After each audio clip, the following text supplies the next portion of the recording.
வணக்கம். சற்று முன் கிடைக்கப்பெற்ற மிக முக்கியமான செய்தி ஒன்று வெளியாகி உள்ளது. 24 அதிமுகவின் எம்எல்ஏக்கள் ஓபிஎஸ்ஸிற்கு முழுமையான ஆதரவுகளை தெரிவித்துள்ளார்கள். சரியான கூட்டணி இல்லாதது அதிமுகவில் எடப்பாடி செய்யக்கூடிய துரோகங்கள் வரிசையாக அதிமுகவின் வெற்றிக்கு பாதிப்பை ஏற்படுத்தக்கூடிய வகையில் அமைந்து கொண்டிருக்கிறது. எந்த ஒரு பிரதிபலனும் இல்லாமல் அதிமுகவில் இணைவதற்கு தயாராக இருக்கிறேன் என்று கூறிய பிறகும் கூட மன்னிப்பு கொடுக்காதது அதிமுகவின் பொதுச்செயலாளராக இருக்கக்கூடிய எடப்பாடி பழனிசாமி அவர்கள் அந்த பதவியில் இருப்பதற்கு தகுதி அற்றவர் என்றும், செங்கோட்டையனை ஓரம் கட்டுவதும், மேற்கு மண்டலம் முழுவதும் நேற்று வந்த எம்எல்ஏவாக தேர்வு செய்யப்பட்டவருக்கு செங்கோட்டையன் அவர்கள் கீழ் செயல்படக்கூடிய வகையில் அமைத்ததும் எடப்பாடி பழனிசாமி அவர்கள் திட்டம். என்னை விட யாரும் உசந்தவர்கள் அதிமுகவில் இருக்கக்கூடாது என்பதுதான் எடப்பாடியின் திட்டமாகவே இருக்கிறது.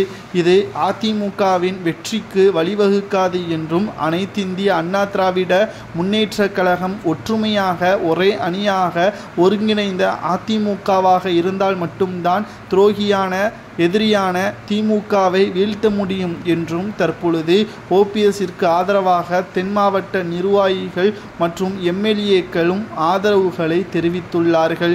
மேலும் மேற்கு மண்டலத்தைச் சேர்ந்த 14 எம்எல்ஏக்கள் செங்கோட்டையனுக்கு ஆதரவுகளை தெரிவித்திருக்கக்கூடிய நிலையில் அவரும் ஓபிஎஸ்ஸிற்கு ஆதரவுகளை கொடுத்துவிட்டால் சுமார் 24 எம்எல்ஏக்களுக்கு மேலாக எடப்பாடி பழனிசாமி ஆதரவுகளில் இருந்து வெளியேறிவிடுவார்கள். இது அதிமுகவின் ஒற்றுமையை தான் பாதிக்கும் என்ற தகவலும் தற்பொழுது வெளியாகி உள்ளது. கிட்டத்தட்ட எடப்பாடி செய்த துரோகம்தான் மக்களவையில் தோல்வியே அடைந்தும், தோல்வி அடைந்ததற்கு பிறகு சேலத்தில் உள்ள பண்ணை வீட்டில் யாரையும் சந்திக்காமல் இருந்த எடப்பாடி தொண்டர்கள்தான் தோல்விக்கு காரணம், அவர்கள் ஏன் சரியாக வேலை செய்யவில்லை, தலைவராக இருக்கக்கூடிய பொதுச்செயலாளர் பதவியில் இருக்கக்கூடிய எடப்பாடி அவர்கள் சரியான முறையில் செயல்பட்டிருந்தால் ஏன் தோற்கப் போகிறோம் என்பதுதான் தற்பொழுது ஓபிஎஸ் அவர்கள் அன்றே கேள்விகளை முன்வைத்தார். தற்பொழுதும் மீண்டும் தவறான பாதையில் அதிமுக சென்று கொண்டிருக்கிறது.